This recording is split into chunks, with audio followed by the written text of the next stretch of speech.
په سکولونو کې ماشومان ته یو پیره بیا ټکی کوي، نو ماشومان له دا کاغذونه ورکړي دي د څه لپاره چې د مور پلار نه د اجازت وغواړي چې دا ټیکه موږ وکړو که ونه کړو. لکه د اجازت دپاره چې دا کاغذ ولا ورکړی دی، که هغه وایي چې مه کوئ نو په دې کې کولی شي چې نه دې ورته کوي، که وایي چې وکئ نو په دې کې لیکلي دي چې وورته کوئ، جو هغې ته به نښه وکئ، نو ستاسو ماشومان ته به ټکې کېږو. د دې نه مخکې چې کومې جنکو ته هغه ټکې کېدلې، نو په هغې باندې ځینې کسان دا خبره کوله چې دا د یهودو یو چل دی او هغه وایي چې د دې نور بچي نه کېږي د دې ماشومانو. نو زیاتر زموږ پښتانه چې دي د هغو په ذهن کې دا چلېږي، ځینې په بهر ملک کې دي د هغو په ذهن کې هم دا خبر چلېږي. په دې ویډیو کې ښه په تفصیل سره چې دی پوه کوم چې په تفصیل سره تاسو پوه شئ، ستاسو د ذهن نه چې دی دا خبرې به وځي، دا په زړه خبرې نه دي، دا به ستاسو د ذهن نه وځي چې یهود دا چل کوي، یهود چې دی دا چل کوي. یهود چې دی هغه تاسو نه ختموي، ځکه یو کس چې دی خپل غلام چې دی هغه نه ختموي، ځکه غلامان او نوکران چې دی هغه څوک نه ختموي. د څه له وجې نه ختموي؟ هغوی دی مزدوري کوي او ماله به څه نه څه کوي، لکه ماله به څه آمدن چې دی دا به راوړي. نو موږ د هغو غلامان یو،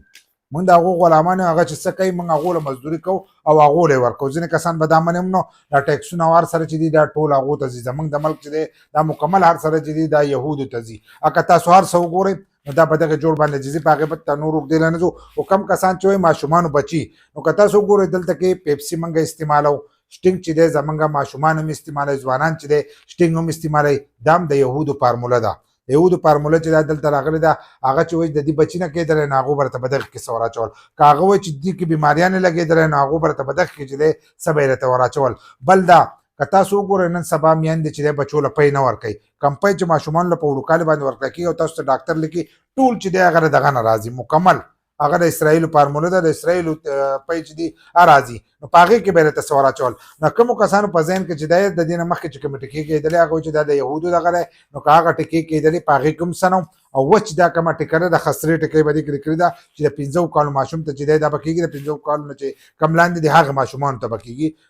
لاندې لیکلي دي که باندې دي، خو دلته کې لیکلي دي د 15 کالو د ماشومه پورې چې دی نو هغه ته به دا ټکې کېږي. نو چې دغه ټکې کېږي نو که کومو کسانو په ذهن کې چې دی چې دا د یهودو یا د دغه دی، نو په دې باندې ګوره د هار ټکی وکړئ، ځکه چې دا بیماري چې دا دغه ته ختمه شي. بله چې هغو په تاسو باندې کار کوي نو په دې نورو شیزونو کې چې دی تاسو ته هم هر سره چې دی دا ور اچولی شي او تاسو ته نقصان در رسولی شي. بل دا زموږ په ملک کې چې کومې محکمې دي او کوم دغه دي، نو په هغې کې ښه افسران چې دی دا هم شته چې په دې کې څه چل وی که نه، یا به دې ټیکو کې څه چل وی، نو لازم به د هغې نیوز چې دی دا به راوتلی. نو کوشش وکئ که راشي تاسو ته دا کاغذ، نو په ها باندې چې دی نښه کول تاسو له پکار دي چې وړو ته چې دی دا ټیکه وشي. او که دغه ستاسو په ذهن کې دغه خبرې چلېږي نو دا نور شیزونه چې تاسو استعمالوئ نو په دغه کې تاسو ته هم هغه دغه شیزونه چې دي دا ور اچولی شي. لکه دا خو مې درته یو څو شیزونه وښول، تاسو ډېر شیزونه استعمالوئ او ټول چې دی هغه د یهودو نه راځي، د هغو د ملکونو نه چې دی دغه شیزونه راځي او هغه تاسو استعمالوئ د خروسکو شیزونه. داسې خو دا نور شیزونه پرېږده، موبایل پرېږده، ګاډه پرېږده، دا شیزونه پرېږده، خو دا نور شیزونه چې دي دغه هم راځي.